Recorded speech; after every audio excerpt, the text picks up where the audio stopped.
Test సిరీస్ను కైవసం చేసుకోవాలనే ఉద్దేశంతో భారత జట్టు వరుసగా మూడోసారి ఆస్ట్రేలియా గడ్డకు చేరుకుంది.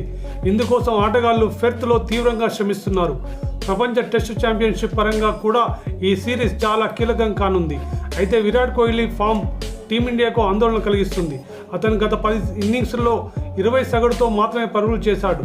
ఇదిలా ఉంటే పెర్త్లో ప్రారంభమయ్యే మ్యాచ్కు ముందు కోహ్లీ ప్రత్యర్థి జట్టులో చర్చనీయాంశంగా మారాడు. కంగారు టీము అతన్ని అంత తేలిగ్గా తీసుకోవడం లేదు. గతంలో విరాట్ ఆస్ట్రేలియాలో చేసిన అద్భుతమైన ప్రదర్శనే దీనికి కారణం. అందుకే విరాట్ను కట్టడి చేసేందుకు ఆస్ట్రేలియా ఆటగాళ్లు కొన్ని ప్రత్యేక ప్రణాళికలు సిద్ధం చేస్తున్నారు. గత కొంతకాలంగా విరాట్ కోహ్లీ ఫామ్లో లేడు.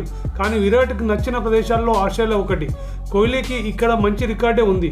ఆస్ట్రేలియాలో 13 మ్యాచ్ల్లో 54.08 సగటుతో 1353 పరుగులు చేశాడు. ఇందులో 6 సెంచరీలు 4 అర్ధ సెంచరీలు ఉన్నాయి.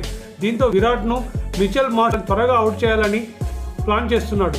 పెర్త్ టెస్టుకు ముందు మార్ష్ మాట్లాడుతూ 30 పరుగుల వరకు కోహ్లీ నాట్అవుట్ అయితే అతడి వికెట్ కోల్పోయేలా రెచ్చగొట్టే ప్రయత్నం చేస్తానని చెప్పాడు. అతని సహచరుడు మార్ష్ వేరే ప్లాన్ చెప్పాడు. విరాట్ని బారు స్కోర్ చేయకుండా ఆపాలంటే అతన్ని కంఫర్ట్ జోన్ నుంచి బయటకు తీసుకెళ్లి తన ఆటను మార్చాల్సిన అవసరం ఉందని చెప్పాడు.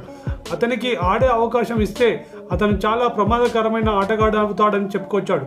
ఎందుకో తెలీదు, టీమిండియాలో విరాట్ కోహ్లీ ప్రమాదకర ప్లేయర్ అని ఆస్ట్రేలియా ఆటగాళ్లు నమ్ముతూ ఉంటారు.